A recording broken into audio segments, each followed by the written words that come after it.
Android apps. Salaam Radio is always on air for you, 24/7, 365, uniting all communities. Please follow us on Facebook and please subscribe to our YouTube channel. Community Matters asks questions that matter to our community life. Over recent weeks we have explored homelessness, dangers from drug needles being left in public places. We met the new Canon Missioner of Peterborough Cathedral, the Reverend Canon Sarah Brown, and we have explored loneliness support with Age UK and how Hope into Action provides homes and long-term befriending support to the homeless and ex-prisoners. Now for tonight's show, we welcome Sarah Ferguson from the local authority where she is Assistant Director for Housing, Communities and Youth for Cambridgeshire and Peterborough. Welcome, Sarah. Thank you. We're one of just 5 local authorities to participate in a government programme aimed at improving community integration. Our city has been selected because of positive work that has been carried out to help bring communities together. We've also been designated as an inclusive city. What does all this mean for Peterborough? Well, it's a good question, and those are big words. I think the first thing that Peterborough being a part of these programmes says is that Peterborough is a very diverse city, a city that's got a strong history in working with very wide range of communities and people, and these programmes create a great opportunity for us to celebrate that work and to really, I think, identify both where the opportunities are and also where some of the challenges are as well, because we also have challenges as a city. But there are many diverse cities up and down our country. And what did we do to attract attention? Are we in trouble in some way? Not at all, not at all. I think Peterborough, like the other areas that have been identified as being part of the programme, has experienced a really quite dramatic change in the local population in the last 10 years. We've had a very significant increase in our population, about 17% between 2001 and 2011, and we're expecting another 19% rise in the next 5 years. We have experienced lots of change in our school population. So many of our schools have high numbers of children for whom English is not their first language. We have seen a high number of people coming into Peterborough from our European communities, and that builds on existing very strong ethnic and cultural mix in the city. So that population growth, which is so dramatic, obviously does have an impact on the way in which communities grow and thrive. So we're not in trouble, but like many places, we have experienced a lot of change. And that has had an impact on the way in which our communities and our people who live here experience their lives. Hence, these 2 projects are going to make a positive difference for the city. Absolutely. It's a real opportunity for us to celebrate what has worked and is working incredibly well in Peterborough, as well as I say, recognising some of the challenges and really an opportunity for us to get to grips with some of those challenges. Being part of those 2 programmes, and we share with about 11 other areas across the country, being part of these 2 programmes. It gives us a real opportunity to share learning, to share what we've done really well and what other cities and local authority areas have done really well. And pick from the best, really, to make sure that we're doing the best that we can to create really integrated and really inclusive communities in Peterborough. Okay. Well, I gather that both projects are going to be run by one team in our City Council. And is that going to be headed by Adrian Chapman? That's right. So Adrian Chapman, who's our Service Director for Communities and Safety, will be the officer leading the programme. And it's important to say also that our members are strongly supportive and behind our involvement in both these programmes. I was going to say projects, they're much bigger than that. They're significant programmes. So we do see, although they've come from different directions, there are 2 different programmes. They're absolutely about the same agenda. So Inclusive Cities is all about how we welcome people who've chosen to come to Peterborough and ensure that they feel a really included part of our community and our life.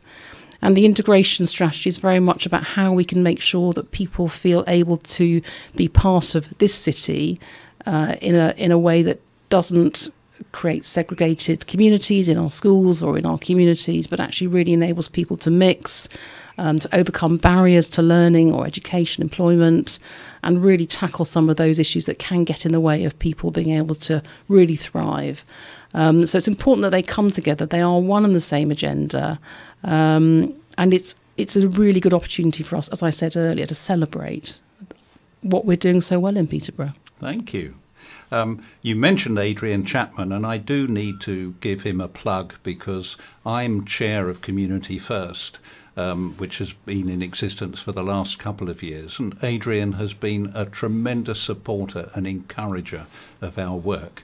So I feel good things can only happen when the communities are asked to contribute their ideas and their activities and are given such support from the City Council. Well, if he's not listening, and I'll make sure he hears that message loud and clear. He'll be delighted. Okay. Now, I want to get into a little bit more detail and look at each project in turn, starting with inclusive cities. Peterborough has been chosen for this research, along with Bristol, Cardiff, Glasgow and Liverpool. Why little old Peterborough against these enormous cities? Well, it has been said, that in discussion with those, internally within the council, that, Peterborough is definitely punching above its weight in terms of numbers, but actually in terms of the diversity and the work that we've done and some of the innovation and the creation of some of our community work, community cohesion team, and others certainly puts us up there amongst those cities, big though they may be.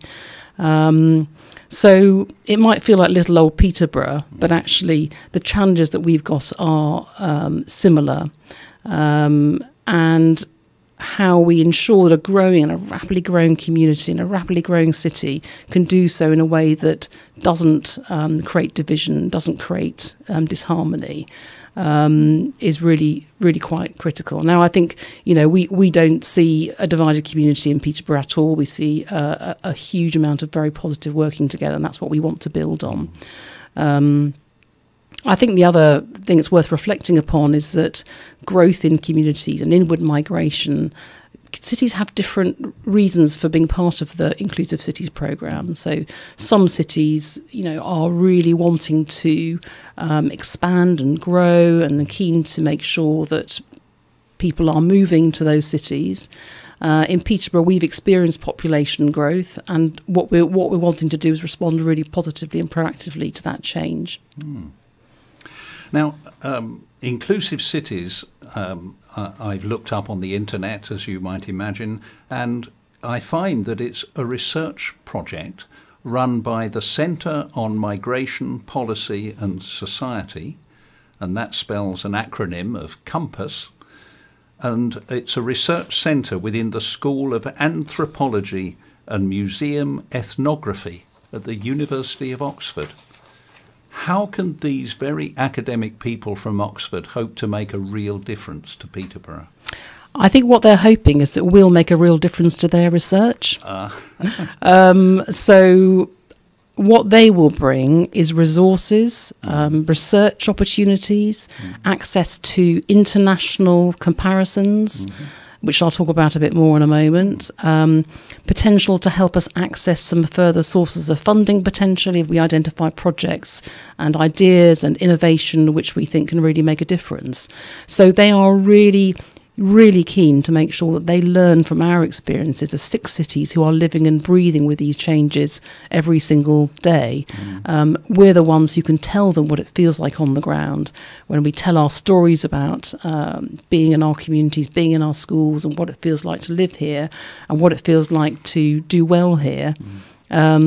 They want to hear about those stories. They want to know what we're doing that's making a difference. They want to know how we are investing in our ESOL classes, for example, which we've had some fantastic work with in the City College. So what they will bring to us is access to the research, access to some comparisons. They will help us understand how we recognise an inclusive city when we see one, we hope.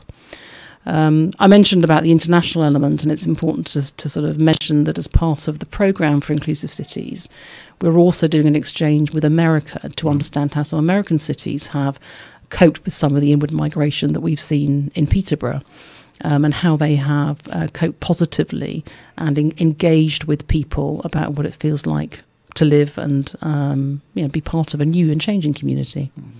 So the researchers can really help us by helping us to learn from the best of what goes on in other cities. Absolutely. But you mentioned the United States of America, and I gather Washington and Pittsburgh are the places that we're going to be linked with. That's right. That sounds expensive if we're going to be visiting them. Well, fortunately, it's going to be paid for by the project, by the Inclusive Cities. That won't be costing the taxpayers in Peterborough any money. Okay, well, that's good to know. And how will we sure, even though it's somebody's money that's being spent there, how will we sure we get value for money from those overseas visits? I think it will be important to make sure that as we do the learning in those cities, that we're both sharing what's working well, but also what some of the challenges are. And that we bring that back into a really active dialogue in the city. So creating the right places and spaces for us to have the conversation in Peterborough about what it means to be an inclusive city and how we might need to change to continue to grow our inclusion and inclusive work. So feeling the benefit back here should be through those conversations, through seeing it being translated into action. Some of the very initial conversations we've had with our partners in Peterborough and with members of the community and representatives of the community like yourself, actually, Adrian, has certainly helped us understand that the solutions and how we develop the programme sit, of course, not with the City Council. We're just an enabler. We're somebody who's here to support and facilitate a conversation, but we'll sit with the communities. Sure. And I'm thinking that the other way round, when visitors come from other cities, perhaps in the UK and from overseas, to visit Peterborough, you won't want to gloss over how Peterborough is operating. You'll want them to meet the community at the ground level, and to see exactly how sometimes we struggle. Absolutely, and it's absolutely crucial that we recognise and understand our challenges, and I think that's something that Peterborough's really good at, really good at knowing what our challenges are. I had a conversation literally 2 weeks ago with a taxi driver, and we were driving up Lincoln Road, not far from where we're sitting now, and I was asking him how long he'd lived in Peterborough, and he'd lived here for about 15 years. I asked him if he had experienced much change in that time. He was living near Lincoln Road. And he talked about it being a very changed community for him, and the population churn, if you like, and the change in population that I was describing earlier is something that was very real to him and his family. And for him, he was saying, I don't know my neighbours anymore because the change is so quick and people are moving in and they're moving out, and it's not the community that I knew when I first moved here. So we have to really recognise those challenges, because that does change how people feel about stepping out of their front door, about saying hello, about helping each other. I'm not for a minute suggesting that people around Lincoln Road not help each other. I know they're doing a huge amount. Community First is a really good example of that. But I think we can really build on some of those community assets and really recognise that people are experiencing a changed community, but then build on what's working really well. Sure. Now, we're talking about one of the two projects, and this Inclusive Cities project is focusing on integrating newcomers to the city. So are we talking about more migrants and asylum seekers and refugees? The Inclusive Cities programme is not about, it's not about changing what's happening in the city. Okay. So it's not about saying that we want more or different or of people coming into the city. It's about saying we recognise there's been a lot of change. And we recognise that we have a lot of new people coming into the city compared to many other places. And so therefore we might need to do something a bit different to make sure that everybody feels welcome. So it's not about more refugees or asylum seekers. It's about how do we welcome those who have come to us. And actually a really good example of that is the work we've done with the Syrian refugee resettlement programme. And We've had some fantastic success with welcoming families coming to us under that programme who are accessing local English classes, employment, and starting to really feel a part of our community and adding, a lot of value to our lives. Now, one of the key areas is recognising the needs of children and young people. Our schools are bursting at the seams, and in my experience as a governor of the beaches, we're having to work extra hard to teach children English so we can teach them all their other subjects. And often they don't stay for the whole of their primary or secondary education. What are the thoughts about how we can improve that situation? Well, we are right at it's important to say we're right at the start of some of these conversations, and we don't have all the answers to some of these quite difficult issues and that you describe in the classroom. So we'll want to have a conversation with schools, with governors, with other partners about what could make a difference. So how do we ensure that our schools are truly mixed? How do you work and support young people not only in the classroom but also outside the classroom, who may be for whom English may not be their first language, and they may be in the majority. So most children in a school may not have English as a first language. That really does significantly change how we teach and how we engage with some of those young people outside in the community. Well, so, I certainly know that in the beaches an awful lot of excellent work is being done. We recently were regraded good again by Ofsted, which was a wonderful pat on the back for the head teacher and all the staff at the beaches and the governing body. So I think I would probably be coming back to you, Adrian, and saying what works in your experience. Ah, yes, okay. And what's the challenges that you've experienced? What can we as a group of partner organisations do differently to support you? How can we really make a difference for the long term? There is something about the positive attitude across the staffing of the beaches, along with the governors, that means we attract and retain teaching staff. We're not one of the schools that are struggling to fill teaching posts. And when I wander around the school and see the excellent behaviour of the children and see them mixed across ethnic groups and faith groups, playing together and learning together, I have great hope for the future of society. Well, that's a wonderful statement. We might have to build that into one of our strategies. Indeed. Okay. Now, when I look at the overview for inclusive cities, one of their key bullet points reads like this: consistently use positive messaging to develop an inclusive narrative for the city which informs and drives practice. That suggests to me spin. What does it really mean? It does sound like a sort of government policy document, doesn't it? Yes. Okay, so I would come back to what I said earlier about how we tell our story. But this is not about telling a story about inclusion that is outside of our everyday business. This is about how does everything that we do and every way in which we work, go to school, deliver our services, really reflect an ethos about inclusivity. And I think it's telling the story of our lives in Peterborough. And doing that in a way that people can understand and relate to, but not just in one sector, but across all sectors. It's not just about one part of the population, it's about all parts of the population. It's not about one ethnic group or one religious group. It's just about how do we work with all parts of our communities so that everybody feels that they have an equal opportunity and that they don't feel disadvantaged by their own circumstances or their own family or their own faith. So that's the challenge that we have. So I think the challenge for us is to convert that sentence you just read out about inclusive cities into a story that feels right for Peterborough and that tells us something about ourselves that we can relate to. In terms of stories, as the news has started to break that we have inclusive cities and integrated communities projects being focused on Peterborough, there's been some negative press about what is this all about. How would you like to answer that?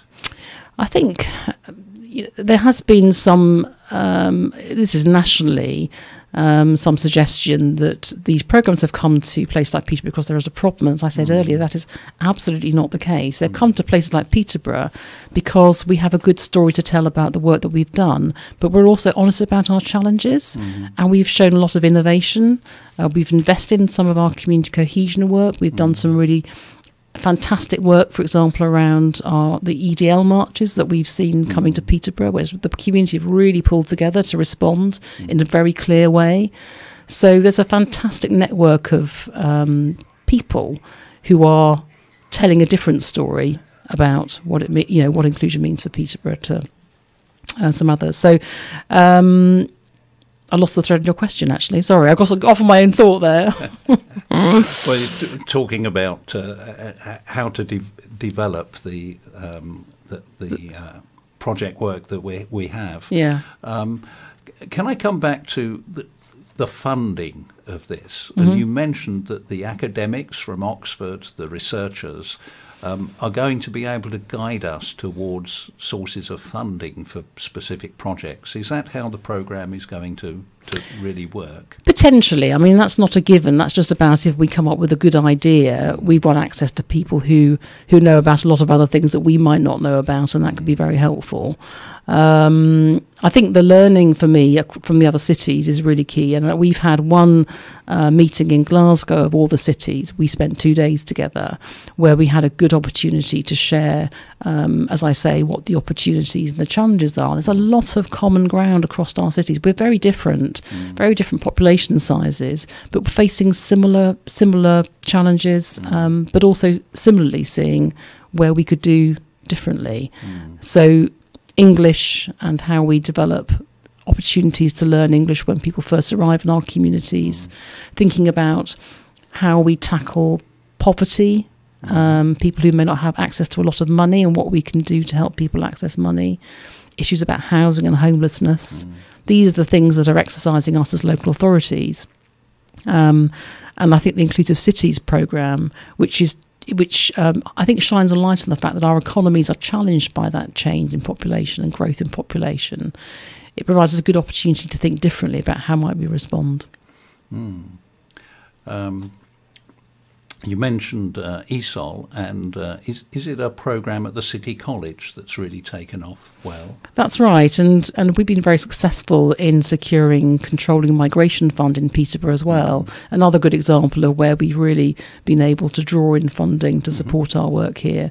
And that in part has enabled us to really invest in some teaching of English to new arrivals in the city, but particularly focused on how they can learn English skills that help them get into education and employment, because getting into employment is the first path towards financial independence and longer term sustainability and housing and all those outcomes that we really want. So learning English, being able to operate in the world of work is something City College has done some absolutely fantastic work on. I'm absolutely delighted the City College are going to be joining us in the trip to America to really share with some of that learning and bring some learning back, hopefully. Now, the other thing you mentioned just now was poverty. I was shocked to hear that I think it's 24% of our children live in poverty, according to the government poverty line. Is that particularly bad and unusual for Peterborough? It is a high percentage. I don't have the comparison percentages with me today, but that is a high percentage for population. I think it also would show, and I don't have the data in front of me, but a lot of those needs and that poverty is concentrated in particular parts of the city as well. So that really starts to tell us where we need to be focusing some of our work to help families access resources, access, as I say, employment if that's an issue in the family. I think some of the big changes and challenges that will come with universal credit is going to have an impact potentially. So we are working very proactively with our partners on how we can be ahead of some of those issues. But it is a problem in Peterborough. But I wouldn't say it's out of proportion with the other cities that we're working with. Okay. So we can still learn from others. Oh, yes. and we can still do things to really improve community life. Yes. And prospects and opportunities for people to live fulfilled lives. I would always say that. Yes, absolutely. We're heading for a short break, but we're also, after the break, going to be talking about integrated communities and that project, which has come out of the government's integration strategy. That's also been part of your work, and so when we get back after our break, I'll be talking about the government green paper on the industrial strategy and how that has led to an integration strategy for Peterborough that will give us a chance to develop even more the work that you're going to be doing. We've got a government ministry involved. We've got civil servants coming down from London, and even the permanent Under-Secretary of State visited. So we're going to learn much more about that in a short while.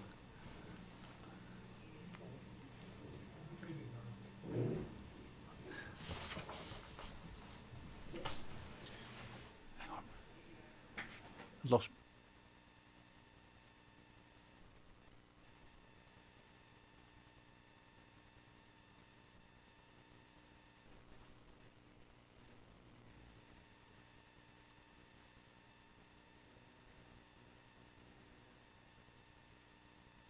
Assalamu alaikum.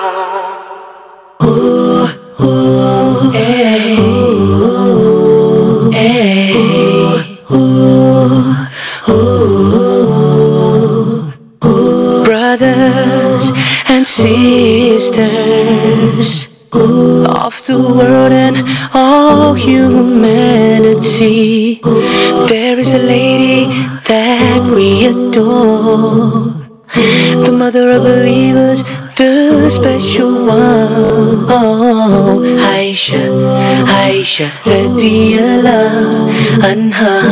Aisha radiyallahu anha. She was the wife of Muhammad, peace be upon him. We love him so much. Our amazing father was Abu Bakr radiyallahu anhu, known as the truthful one. Aisha radiyallahu anha. Aisha radiyallahu anha. She was the first woman scholar of our Islam. Yeah, she was amongst the greatest giver of hadith. She was a mother. Aisha radiyallahu anha. Aisha radiyallahu anha. Aisha radiyallahu anha. Aisha radiyallahu anha. طلع البدر علينا من ثنيات الوداع، وجب الشكر علينا ما دعا لله. All the white moon rose over us from the valley of Wada, and we owe it to show gratefulness where the call is to Allah. طلع البدر علينا من ثنيات الوداع، وجب الشكر علينا ما دعا. Broadcasting 24 hours a day, 365 days a year. This is Salaam Radio. Welcome back to our listeners to Salaam Radio 106.2 FM and online at salamradio.co.uk and on Facebook and YouTube.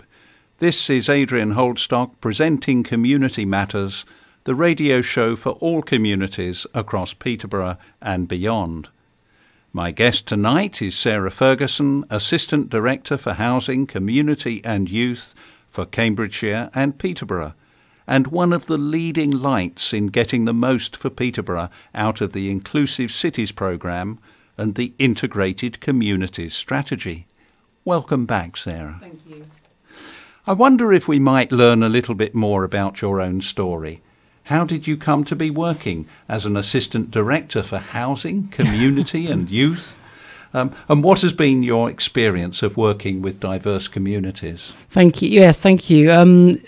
I'm going to tell Adrian that you told me I was a leading light, to make sure that he knows that. So I appreciate that. So I started my career working with families leaving domestic violence, actually, in Cambridge, and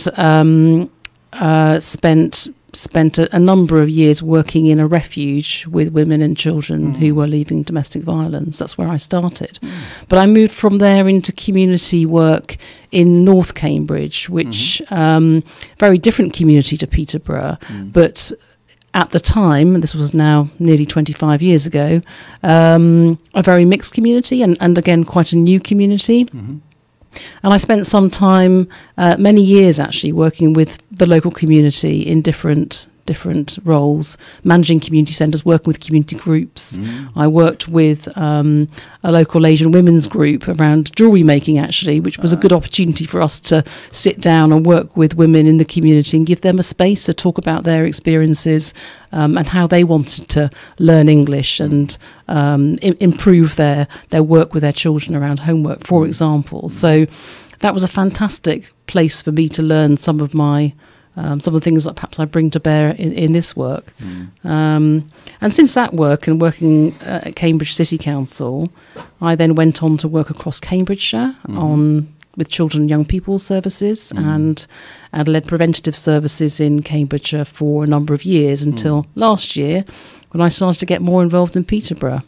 As you'll be aware, I'm sure, we're doing much more work across Cambridgeshire County Council and Peterborough City Council. And my role is one of the new roles that is working across both authority areas. And it's a brilliant opportunity for me in this job to build on and really, I suppose, bring to life in a new way my experience of working with communities. And this is a good example of what we're talking about today. And also my experience of working with young people services. So I've got that role here in this job. And that's been, again, a long part of my own history.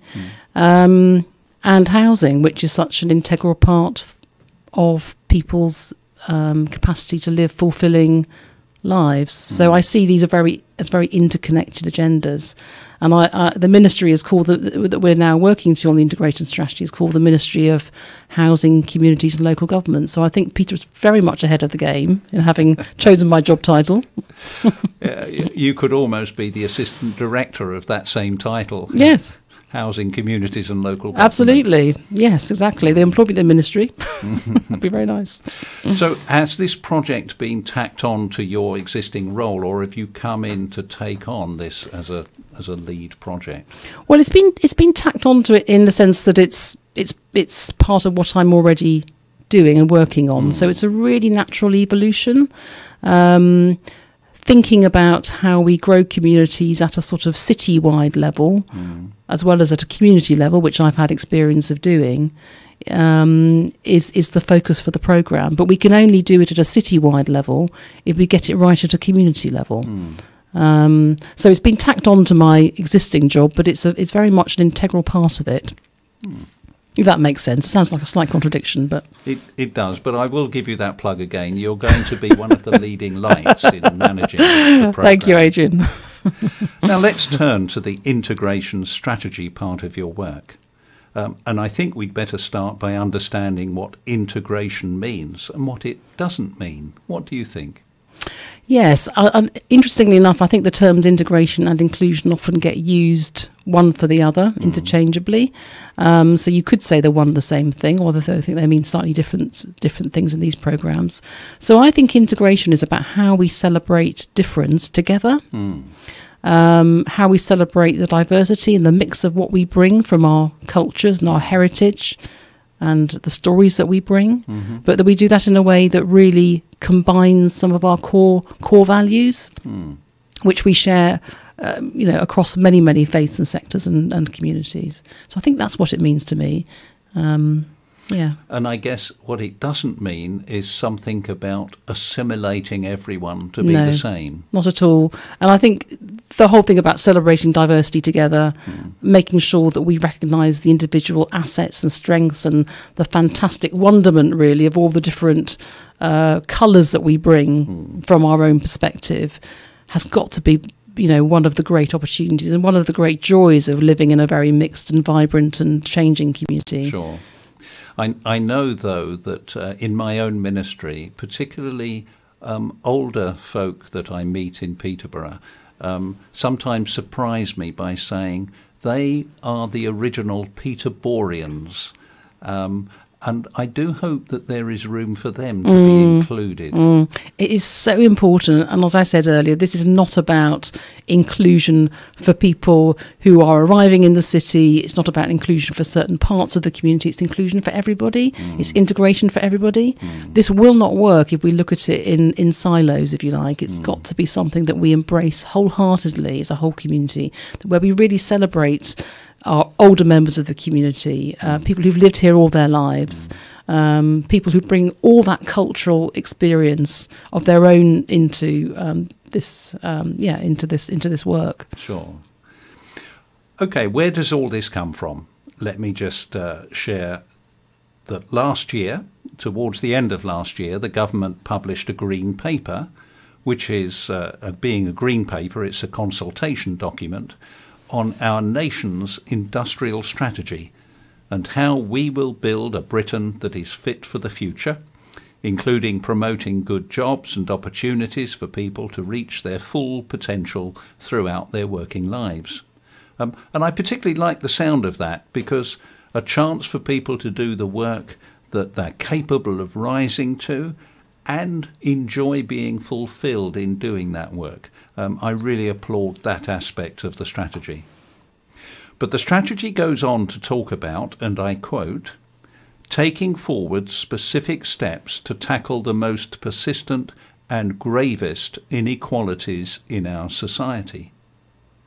Well, we know we have inequalities in Peterborough, and we have also seen some of the real benefits of community work and community life that improves when we bring people together to understand and value one another. And all that means a government ministry is going to be working with 5 local authorities as flagship integration areas.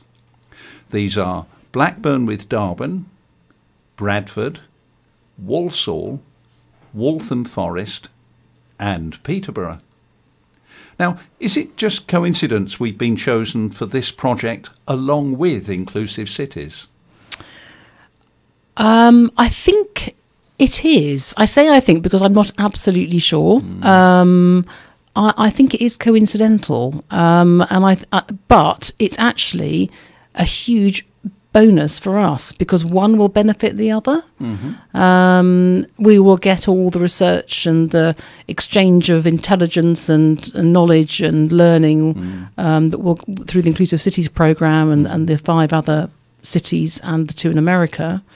But we will get an injection of support from the ministry pilot, which will give us huge opportunities. I think the other thing is it gives an opportunity to be one of the first to really engage with the question you asked at the beginning of this half of the programme, which is, what does integration mean? And it's a very difficult question to answer because it's about how you feel.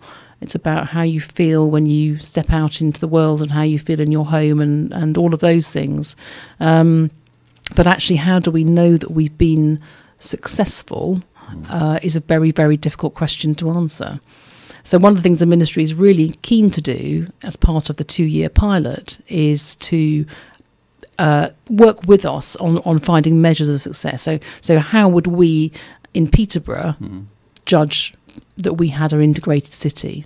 So I'm really interested to hear from people over the next 2 years what their experience is of integration and what it would mean like to them to feel integrated, which is an interesting question in itself.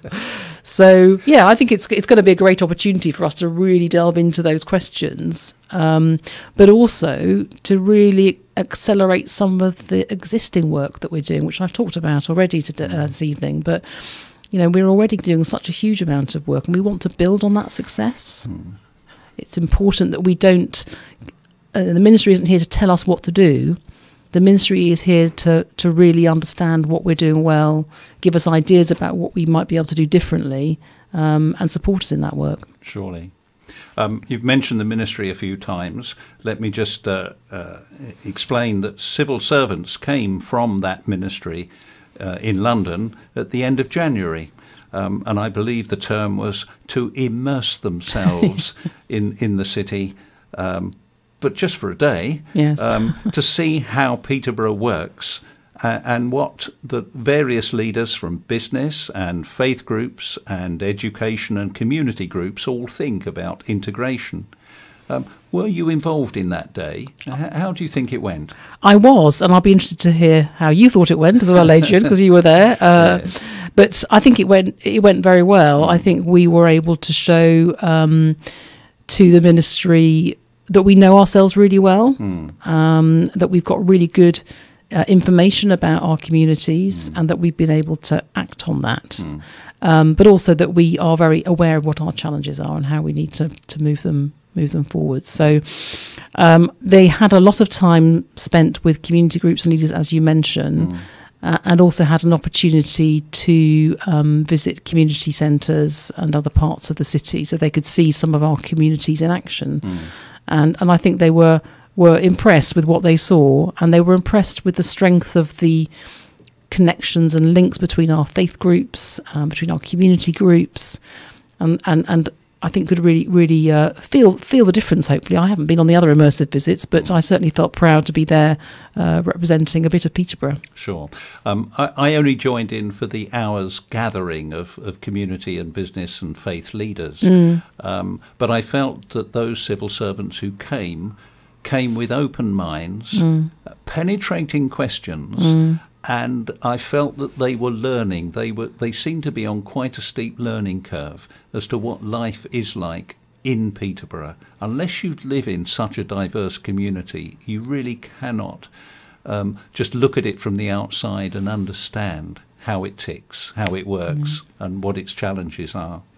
I think that's a really great observation, and I think they, in a way, you could say they need us more than we need them, because to bring to life and really think about how this integration strategy is going to work, they've got to work with places like us, and help, realise and understand what it means to bring this strategy to life in a place like Peterborough.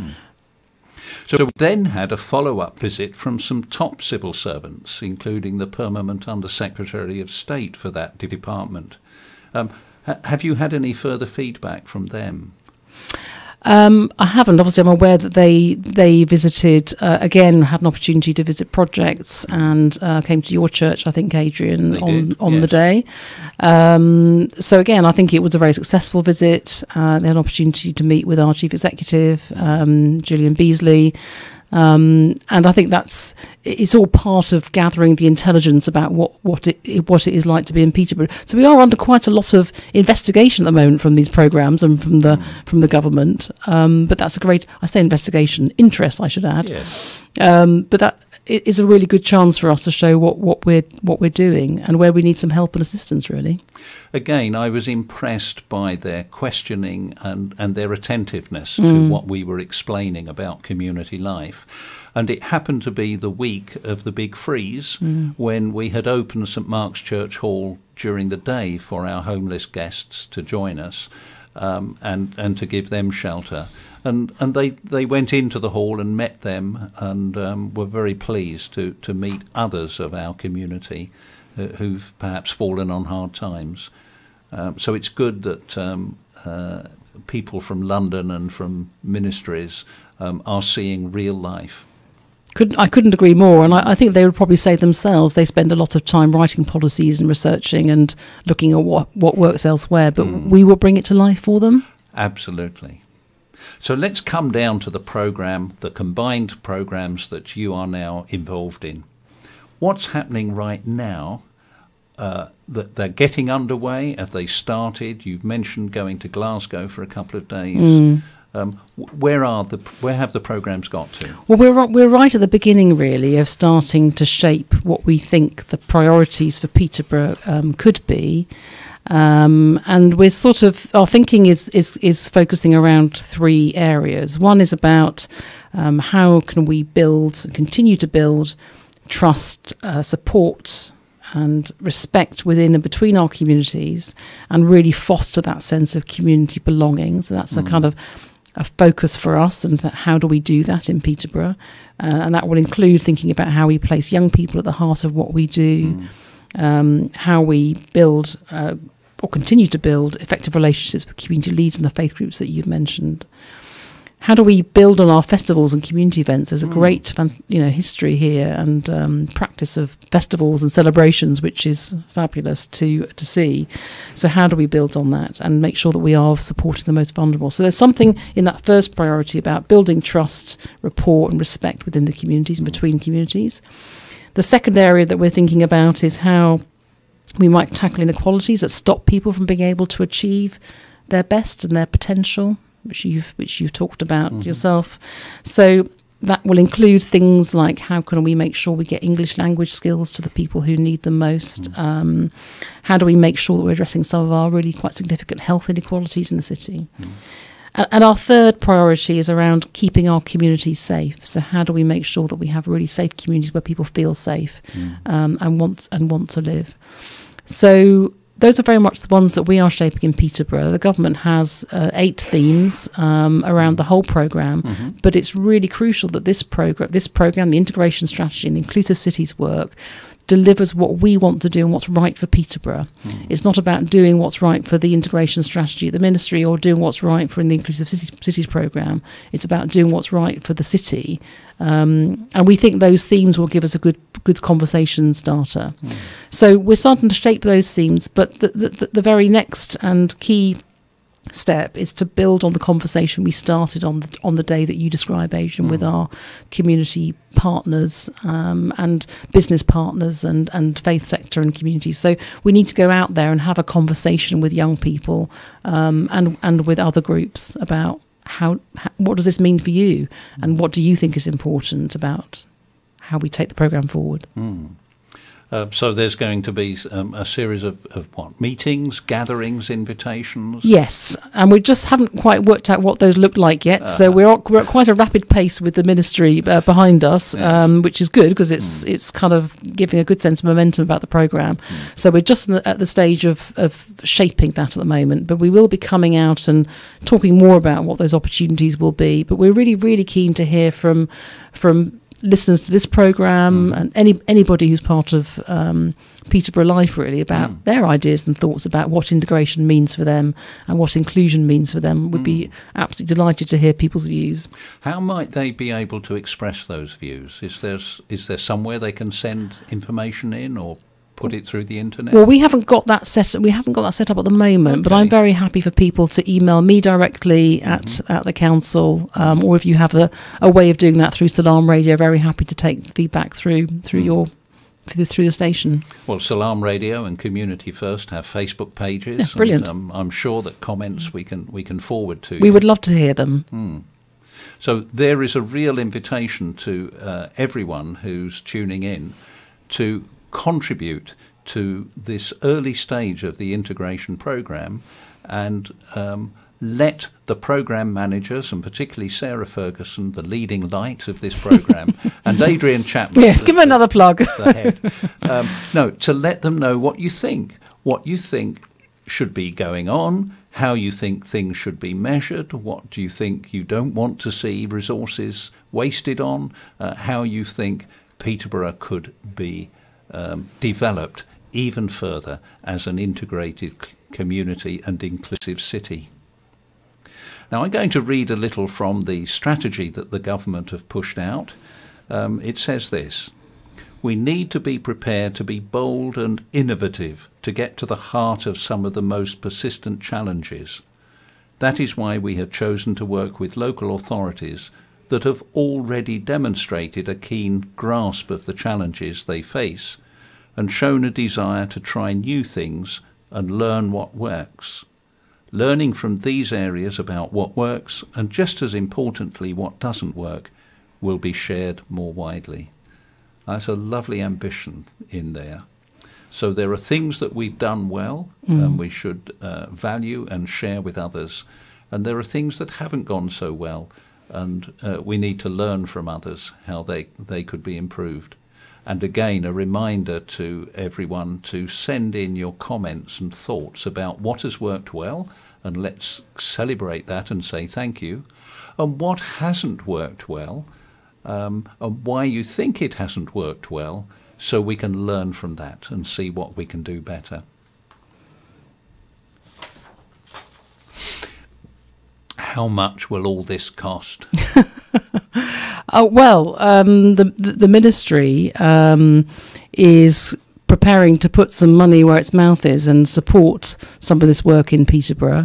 So we are going to be supported to try out and do some different things, and I think picking up the bold and innovative words, those are a really important part of what we want to do. We don't want to run 2 projects for 2 years and find that they fizzle out after 2 years. It's really important that we do something bold that will make a real difference for the long term.